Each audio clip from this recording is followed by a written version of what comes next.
Henry David Thoreau once wrote that men have become tools of their tools, and he was talking about the telegraph and the train. What would he say about today? About the infinite scroll, about an AI, self-checkout lines, and the expectation that we should always be available, always connected. In 1854, he stepped away from the noise of his world and built a small cabin by a pond, and he wrote a book called Walden. He wanted to know if life could be simpler, more deliberate, more real. And here we are, nearly 200 years later, still asking that same question. We rush through life like there's a finish line, but where exactly are we trying to get? Thoreau saw men working themselves to exhaustion just to afford a home. He saw people obsessed with news that didn't affect them, chasing careers that gave them no time to live. He called it a kind of self-imposed slavery.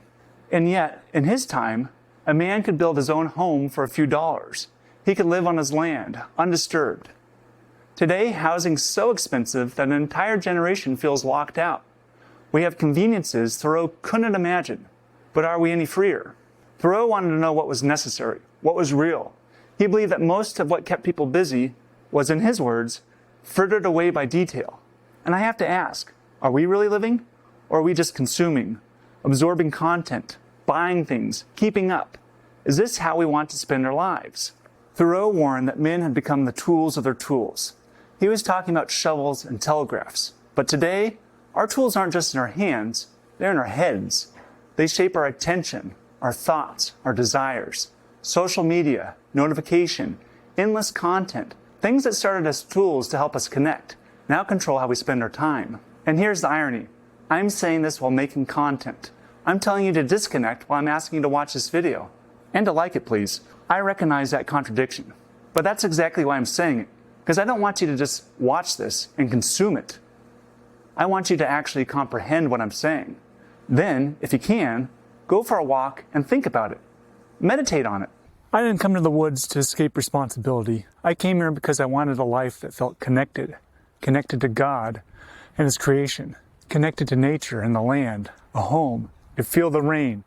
I wanted my kids to grow up knowing the names of birds and tree species, hearing the owls and the frogs at night, and seeing where their food comes from. And I know not everybody has a chance to do this, to buy land, to step away from urban life, but you don't need a homestead to reclaim your life, to live simpler, more thoughtfully, and not just on autopilot, because this is the norm, and this is what we do. Thoreau built his home for the cost of a few months' wages. Today, people are drowning in debt just to try to have a place to live. And instead of questioning the system, we're told to hustle harder, invest smarter, and work until we're old. Some working all their lives, not able to achieve this dream or retire. But what if the real answer is simpler? What if we need less than we think? And believe me, this challenges me especially.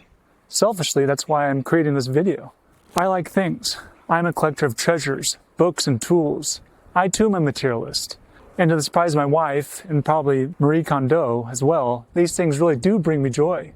From the book on the shelf I haven't read yet, to the unfinished nest box on my workbench, to the classic car that needs a tune-up. These things excite me and bring me joy when thinking about them or working on them, and or finishing them. But where I do think we should change our mindset regarding material items is whether we find our self-worth or purpose from them. Are we their masters or are they ours? Are we leading the bear by the tail, or more likely, is the bear leading us by its tail? In pondering this, at least we're on the right end of the bear, as Wendell Berry put it. If the answer to these questions is yes, then I challenge you.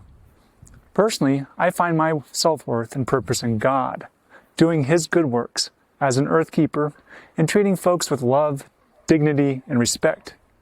Because in the end, we won't be taking any of this with us. Moth and rust will destroy them, and thieves will break in and steal them. So it's not necessarily that these things are bad. It's if we prioritize them more than we should, where I'd argue our logic, our mindset, is flawed. So hear me when I say, I'm not saying everyone needs to move to the woods with only an axe in hand and the clothes on their back, and leave behind every modern convenience. But I do think we need to be thoughtful and ask ourselves, are we living the life we want, or just the life we were told to live? From a largely materialistic, vain, and selfish society. And again, I don't want to pretend like I have this all figured out. I don't. I own plenty of things I don't really need, and I'm making a video for you to consume. I post online, I check my notifications. I'm plugged into the system like everybody else. So yeah, maybe someone in the comments might make a compelling argument that I'm a hypocrite. And maybe they're right to a level. But I'm also trying to wake up to what is real, to what really matters. Trying to spend more time outside and less time online. Trying to build a life that feels real, with real experiences with my friends and family. And maybe you're trying too, and that's enough. A conscious effort is enough. No one's perfect. But if this is on your radar, to live a life of purpose and to challenge the status quo, then I'm going to affirm you and say, great work. You're thinking and well on your way to living a full life with whatever situation you find yourself in. Thoreau didn't retreat to the woods just to escape. He went to live deliberately, to strip away the excess and to see what was left. And we can do that too, no matter where we live, no matter what our situation is. Be present. Put your phone down. Look around and notice something you've missed. Take a walk, without music, without podcasts. Just listen. See what thoughts come up. Unplug. Try a day without social media. See how it feels. Do something real. Cook, garden, write, build something with your hands. Maybe even a nest box. Thoreau wasn't perfect, and neither are we. The goal isn't to escape modern life. It's to choose how we live within it. To make deliberate choices instead of being carried by the current. Maybe you can't move to a farmhouse in the woods. Maybe you're stuck in an apartment, working long hours, paying off loans. But you can take a step back and ask, what actually matters? What brings me joy? What gives me hope and purpose? What's necessary and what's just noise? Because in the end, it's not about escaping. It's about choosing. Choosing to live deliberately, even in a world that tells you to rush. Choosing to be present, to connect with the earth, and remember, life is simple if we let it be.